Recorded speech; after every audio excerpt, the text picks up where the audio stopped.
आप देख रहे हैं कहानी कुर्सी की। और अब एक खबर मुंबई से आपको हम बताते हैं, जहां एक हाई राइज सोसाइटी में बकरीद से पहले बकरों पर मिडनाइट हंगामा हुआ। मीरा रोड की जेपी इंफ्रा सोसाइटी में मोहसिन नाम का एक शख्स कार से बकरों को लेकर सोसाइटी के अंदर दाखिल हुआ। लिफ्ट से बकरों को ऊपर लेकर गया, फिर उसने अपने फ्लैट में एंट्री की और मोहसिन को सोसाइटी के अंदर बकरे लाता देखकर सोसाइटी के कुछ लोगों ने इसका विरोध किया और कहा कि यह नियम कायदों के खिलाफ है, आप ऐसा नहीं कर सकते। सोसाइटी के लोगों को यह लगा कि मोहसिन कुर्बानी के लिए ही बकरे को सोसाइटी में लाया है। इसके बाद लोग देर रात तक हंगामा करते रहे, बहुत से लोग जमा हो गए और अब दूसरे जो पक्ष के लोग थे उन्होंने ओपन एरिया में जय श्री राम के नारे लगाना शुरू कर दिए। देखिए,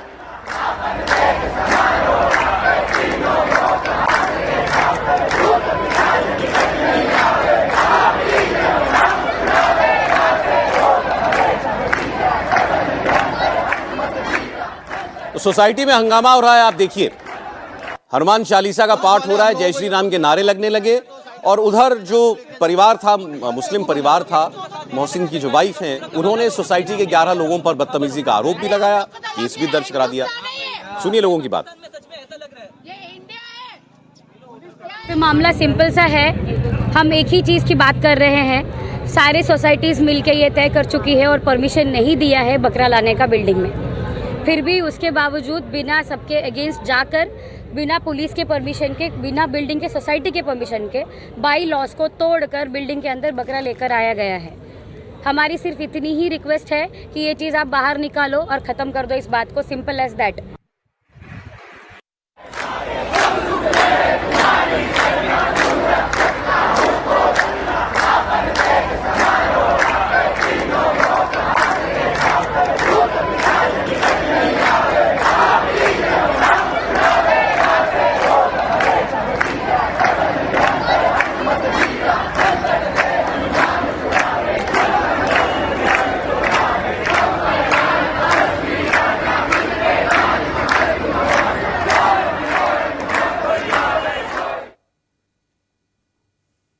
हम लोगों को ये बोल रहे हैं कि आप लोग साइड हटो, हम लेके जाते पुलिस बेवकूफ बना रहे। जो ईडी का बबल आया था ना, इंडिया है पाकिस्तान नहीं है। अरे हम लोग को तो लग रहा है हिंदुस्तान है ये, नहीं पाकिस्तान में सच में ऐसा लग रहा है। ये इंडिया है, क्या है ये?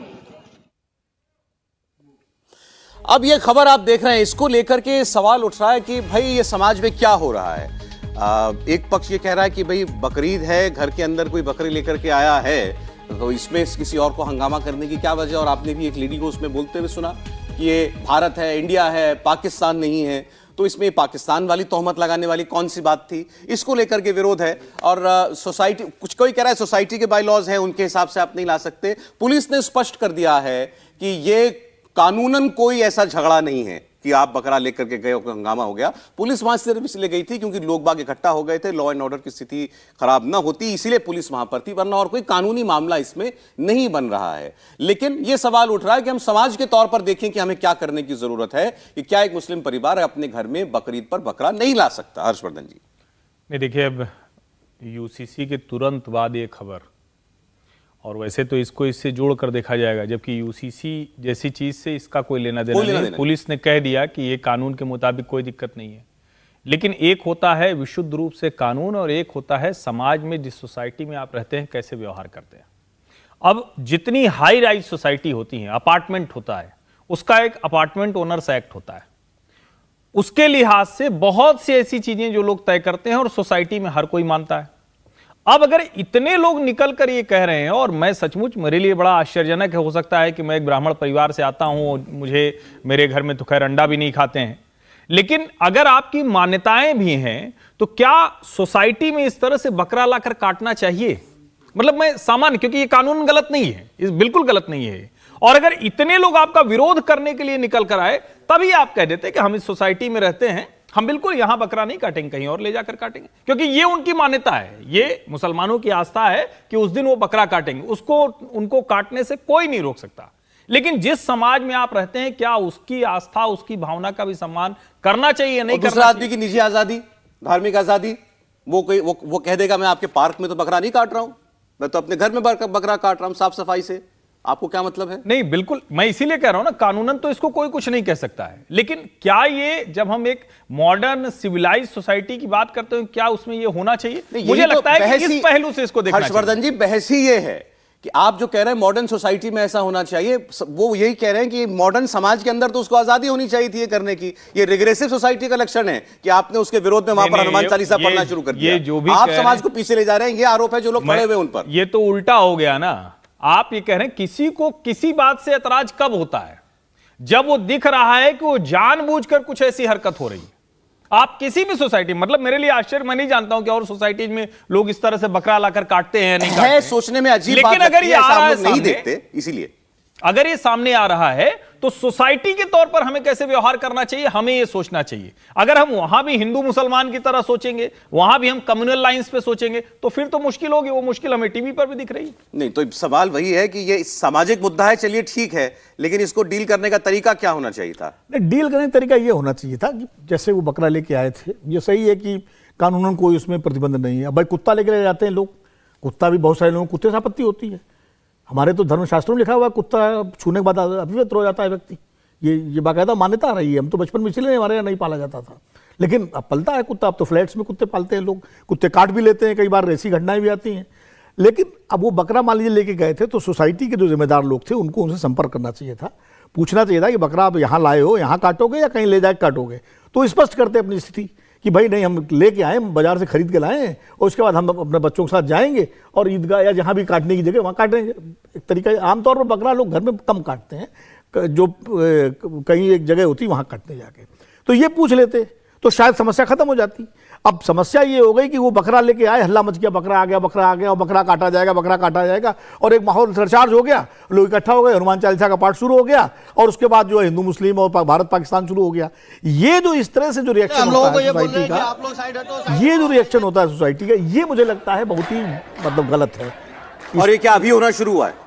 मैं कह रहा हूँ बकरीद तो पहले भी आते रहे होंगे जी। ऐसा तो है नहीं बकरीद पहली बार आई है देश में, हो सकता है पहले भी। भाई ये तो फ्लैट्स का कल्चर, बम्बई में फ्लैट का कल्चर बहुत जमाने से है, दिल्ली वगैरह में 20-25 साल से फ्लैट का कल्चर आया है, वहाँ तो फ्लैट्स ही चलते रहे, तो वहाँ हो सकता है पहले भी बकरे आते रहे हो। अब कहाँ काटे जाते नहीं काटे जाते, तो जांच का विषय है, अनुसंधान का विषय है। ये विवाद अगर फ्लैट ना होकर के कोई आम मकान होते, कोई कॉलोनी, तो भी हो सकता वहाँ होता भी कि नहीं होता, तब नहीं होता। नहीं, क्या पता आज के माहौल में तो शायद बकरा आप अपने घर में, बहुत लोगों की बकरा बकरी बधी ही होती है, कौन जाता है किसी घर मना कर? ये निर्भर करता है कि माहौल क्या है। अब इस समय ये विवाद आना, ये अपने आप में मुझे लगता है कि कहीं ना कहीं एक दो तत्व तो हर जगह ऐसे होते हैं जो ऐसे किसी विवाद को लेकर तूल देते हैं। अभी इससे जोड़ते हुए देखिए, अभी एक खबर आप लोगों ने भी शायद देखी हो सोशल मीडिया पर। अब वो जो महिला कह रही थी कि पाकिस्तान है, उसे पाकिस्तान कहाँ से आ गया? उन्होंने कह दिया कि भाई ये पाकिस्तान नहीं है। नहीं तो क्या पाकिस्तान में, हिंदुस्तान में क्या मतलब पहले बकरे नहीं कटते रहे क्या पाकिस्तान में कटते हैं बकरे? लोग मटन खाते हैं तो नहीं खाते क्या पाकिस्तान में खाते हैं मटन? ये जो इस तरह का एक नैरेटिव चल गया है कि कुछ भी कोई पाकिस्तान नहीं। अरे भाई हिंदुस्तान है, तभी तो यहाँ सब हो रहा है।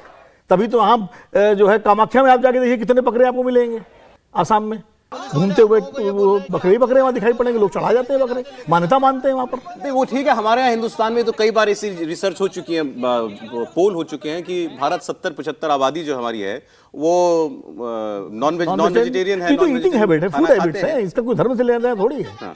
खान पान जो है ये ईटिंग हैबिट्स है।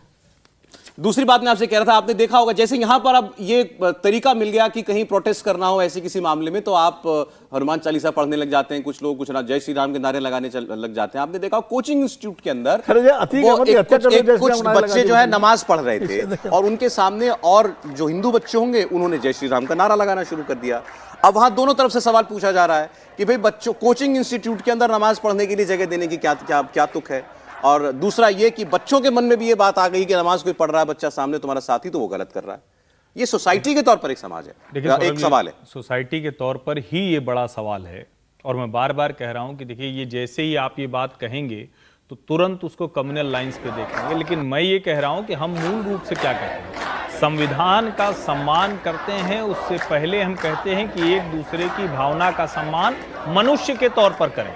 मैं कई बार ये बात कहता हूं, इसको डिटेल में अगर 2-3 लाइन में बात करें, इससे बात होने लगती है कि हिजाब पहनकर स्कूल जाना है कि नहीं। किसी भी मुसलमान को, किसी भी धर्म को मानने वाले जैसा कपड़ा पहनना हो पहने, लेकिन स्कूल में हिजाब नहीं पहनना चाहिए। अगर आप कहते हैं कि किसी भी जगह पर प्रेयर रूम होता है वो सिर्फ नमाज पढ़ने के लिए आप रखते हैं, तो आप कहते हैं इसका मतलब दूसरे जो भी लोग हैं उनको पूजा पाठ धर्म से इस देश में मतलब नहीं। स्वतंत्रता के बाद नेताओं ने यह साबित कर दिया। मुझे लगता है कि ये समाज के तौर पर ही देखने की जरूरत है। हम सोसाइटी के तौर पर देखें, हमारी आस्था, हमारी पूजा पद्धति, हमारे भगवान, हमारे जो भी आराध्य हो, हमारा निजी मसला है। सार्वजनिक तौर पर कुछ करेंगे तो उसकी प्रतिक्रिया इस तरह की होती है और समाज में और ज्यादा विभाजन होता है। अच्छा, ये मुंबई की खबर आप देख रहे हैं, जरा यूपी का आपको हम इस वक्त बकरीद के से ऐन पहले क्या माहौल है बताते हैं। मुख्यमंत्री योगी आदित्यनाथ ने इसको लेकर बड़े साफ दिशा निर्देश जारी किए। पूरे देश में कल ईद का त्योहार मनाया जाएगा और यूपी में अधिकारियों को ये साफ आदेश है कि बकरीद पर राज्य में कोई नई परंपरा की शुरुआत नहीं होनी चाहिए। साफ साफ कहा गया, कुर्बानी की जगह तय है, कुर्बानी उसी जगह पर होगी। विवादित स्थलों पर कुर्बानी नहीं होगी किसी भी सूरत में, जिसको लेकर के हंगामे होते हैं या दो समाज जो है वो आमने सामने आ जाएं।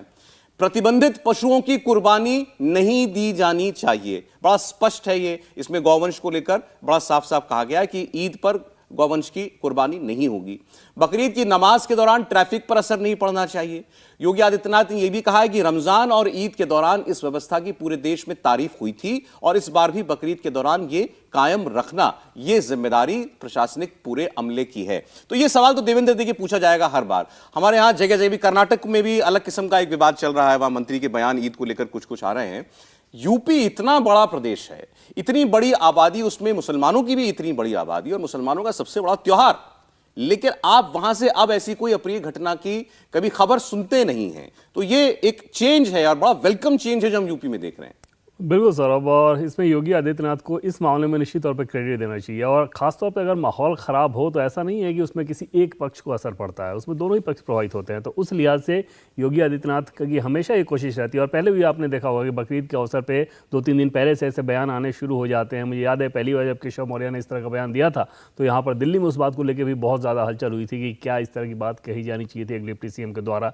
लेकिन बाद में वो समझ में आया कि वो लाइन ठीक थी, क्योंकि उसका जो नतीजा था वो बहुत ठीक निकला कि जो भी कानून सम्मत चीज़ें हैं, जो तय जगह है आपको वहीं पे देना है। ऐसा नहीं है कि उसको लेके आप कुछ ऐसा करें जिसमें दूसरे पक्ष के द्वारा रिएक्शन और फिर माहौल ख़राब हो जाए, जैसा कि मुंबई की सोसाइटी के उदाहरण के तौर पे दिख रहा है। तो निश्चित तौर पे बकरीद को लेके एक हलचल होती है और इसमें सौरभ कोई दो राय नहीं कि इसका एक राजनीतिक रंग भी रहता है। दूसरे तरफ के विपक्षी नेताओं के खासतौर पर जो रिएक्शन देखें तो वहाँ पर वो समझ में आता है कि वो इसे एक राजनीतिक चश्मे से देख रहे हैं। लेकिन योगी आदित्यनाथ का अभी तक का ट्रैक रिकॉर्ड इन सब अवसरों पर देखें, त्यौहार के अवसरों पे, तो वो लगता है कि ठीक लाइन है उनकी। ये इसमें योगी आदित्यनाथ ने इसकी शुरुआत जो थी, जब लाउड स्पीकर वाला मसला आया बिल्कुल, तब उन्होंने जो सबसे बड़ा अच्छा निर्णय लिया था कि सारे धर्म स्थलों से लाउड स्पीकर उतरवा दिए थे, चाहे मस्जिद हो, मंदिर हो, गुरुद्वारे हो, चाहे जो भी।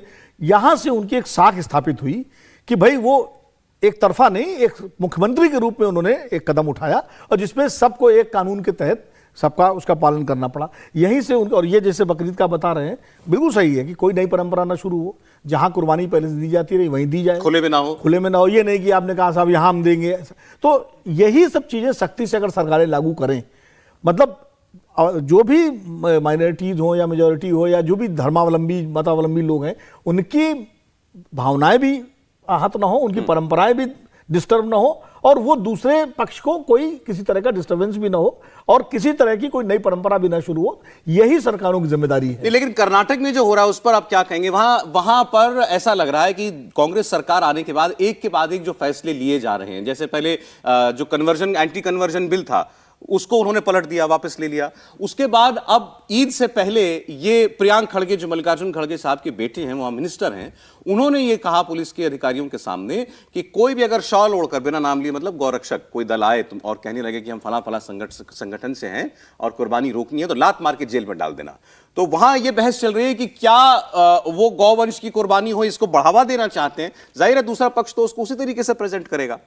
नहीं, देखिए मल्लिकार्जुन खड़गे के बेटे हैं प्रियांक खड़गे, उनको तरीका नहीं आता है बात करने का। मंत्री होने उनको बताया ये कि उनको ये कहना चाहिए कि कोई भी गैर सरकारी व्यक्ति किसी तरह की बात करे आके उसको आप रोकिएगा, उसको मत करने दीजिए, क्योंकि ये काम लॉ एनफोर्सिंग एजेंसीज का है, पुलिस का है, सुरक्षा बलों का है कि कोई ऐसी हरकत ना होने दे, चाहे गौरक्षा के नाम पर या कुर्बानी की रक्षा के नाम पर। कोई भी तत्व गड़बड़, ये बोलना चाहिए, ना कि उसको लात मार के भगा दीजिए। ये इस तरह का बयान एक जिम्मेदार पक्ष के आदमी को नहीं देना चाहिए, चाहे वो प्रियांक खड़गे हो कोई भी हो। राज्य का माहौल, आप चुनाव जीते हैं, इसका ये मतलब नहीं है कि आपको कुछ भी बोलने का लाइसेंस मिल गया है। हर्षवर्धन जी, नहीं, मुझे लगता है कि इसको थोड़ा सा पीछे ले जाते हैं। जो योगी आदित्यनाथ की बात अभी हम लोगों ने की, कि लाउड स्पीकर जब उतरा तो मंदिर, मस्जिद या कोई धर्म स्थान नहीं देखा गया। यही है एक समान नागरिक संहिता और यही है कानून का राज, यही है शासन सत्ता की हनक। जो प्रियांक खरगे कर रहे हैं वो प्रतिक्रिया है, वो तुष्टीकरण है, वो अपीजमेंट है। और ये सच है, मैं समझ नहीं पाता कि जब आप मंत्री बन जाते हैं, क्योंकि सरकार में बड़ी बिटरनेस थी, बहुत ज़्यादा झगड़े हुए थे, जब उनका इलेक्शन कैंपेन भी चल रही थी तो जो प्रत्याशी था भाजपा का उससे भी बड़े झगड़े हुए थे, लेकिन मंत्री बनने के बाद आप इस तरह का बयान दे रहे हैं, ये तो एक तरह से कहें कि सरकार का जो व्यक्ति है वो माहौल खराब करने की कोशिश कर रहा है, जो ठीक नहीं है। अब इसलिए देखिए, एक इससे जुड़ी हुई खबर तो नहीं है, लेकिन देश के माहौल को कम से कम प्रभावित करने वाली एक खबर बन सकती है। केरल स्टोरी एक फिल्म आई और अब उसी के बाद एक और फिल्म पर विवाद बढ़ रहा है। इस फिल्म का नाम है 72 हूरें। आज इस फिल्म का एक ट्रेलर डिजिटली लॉन्च किया गया क्योंकि सेंसर बोर्ड ने फिल्म के ट्रेलर को वर्ल्ड वाइड रिलीज करने पर रिजेक्ट कर दिया था, एतराज कर दिया था, इसलिए केवल डिजिटल इसका ट्रेलर जो है वो रिलीज हुआ है। फिल्म मेकर्स ने सेंसर बोर्ड के खिलाफ जाकर ये ट्रेलर लॉन्च कर दिया। फिल्म आतंकवाद के मुद्दे पर बनी है। फिल्म में उन युवाओं की कहानी दिखाई गई है, बताया गया है, जो कि ब्रेन वॉश होकर के ह्यूमन बॉम्बर्स बन जाते हैं या फिदाइन हमलावर बन जाते हैं। और 7 जुलाई को ये पिक्चर रिलीज होगी।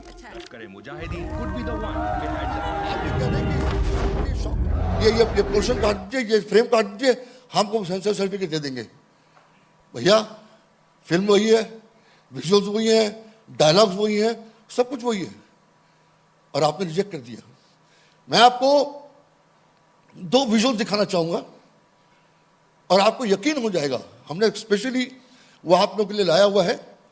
जब Sanjay Puran Singh Chauhan as a director is receiving the national award from the same very people from the same department who have rejected my trailer, my film trailer, that please do this cutting. इसके 2 पक्ष हैं। एक तो पहले Kashmir files, फिर Kerala story और उसके बाद अब ये फिल्म आ रही है 72 हूरें। तो ये एक ही किस्म की पृष्ठभूमि लिए हुए कुछ फिल्में जो हैं वो रिलीज होती हैं। ये बात पहले भी कही गई थी, इस बार भी कही जा रही है। दूसरा, क्या सेंसर बोर्ड वो खास करके फिल्म आदि पुरुष के बाद जो आलोचनाएं हुई उससे कुछ ऐसा लग रहा है कि अलर्ट है इस बार, और इसीलिए शायद ट्रेलर उसका रिजेक्ट किया गया। नहीं, मतलब सेंसर बोर्ड जैसी कोई चीज़ तो है नहीं, है तो प्रमाणन बोर्ड, सर्टिफिकेशन बोर्ड, लेकिन कई बार ये सेंसर के मोड में आ जाते हैं। अब सवाल तो ये है कि इन स्वनाम धन्य महान लोगों को आदि पुरुष के समय में कुछ नहीं दिखा। आदि पुरुष तो विशुद्ध रूप से हिंदुओं की आस्था को आहत करने वाली फिल्म थी, इसीलिए ख़त्म भी हो गई। उसका जो पता नहीं कुछ लाभ वाभ होगा या उसके बाद कैसे वो पूरा करेंगे घाटा। लेकिन ये फिल्म तो जिस बात को लेकर दुनिया के अलग अलग हिस्सों में जाने कितनी फिल्में बनी हैं, भारत में नहीं बनी। भारत में चूंकि क्रिएटिव फ्रीडम एक जगह पर जाकर रुक जाता था। अब आप कह सकते हैं कि इस वक्त अगर केरला स्टोरी बन जाती है, कश्मीर फाइल्स बन जाती है, तो उस कड़ी में एक है। लेकिन सवाल तो यहां यही है कि क्या कुछ ऐसी चीज जो एक लार्जर सेक्शन ऑफ सोसाइटी को पीड़ा दे रही है, क्या टेररिज्म की जो वजह बनती है उस पर बात नहीं होगी, उस पर फिल्म नहीं बनेगी? और अगर क्या इसके पहले कोई और वाकया याद आता है जब इस तरह से कोई फिल्म रोक दी गई हो, यानी किसी ट्रेलर को या किसी फिल्म को रोक दिया गया हो, तो कौन सा वाकया याद आता है? क्या उसके संदर्भ के साथ, और वो भी इस समय हो रहा है? तो मुझे लगता है ये ज्यादा चिंता की बात है। अगर आदि पुरुष के बाद ये सतर्क हुए हैं तो इनकी सतर्कता 72 हूरों पे है, ये भी कमाल की बात है। अरे इस पर एक कमेंट मैं आपसे भी चाहता हूं, लेकिन देवेंद्र, लोग ये कहते हैं कि अचानक से ऐसी फिल्मों की बाढ़ सी क्यों आने लगी है। कुछ लोग आरोप लगाते हैं कि भाई इनको जो है, आप कह लें भारतीय जनता पार्टी से या ओहदेदारों से कुछ उनको संरक्षण प्राप्त है, और शायद एक इंडिकेशन भी है हमारी क्रिएटिव इंडस्ट्री को कि आप इस ओर भी बढ़िए। ऐसा है क्या?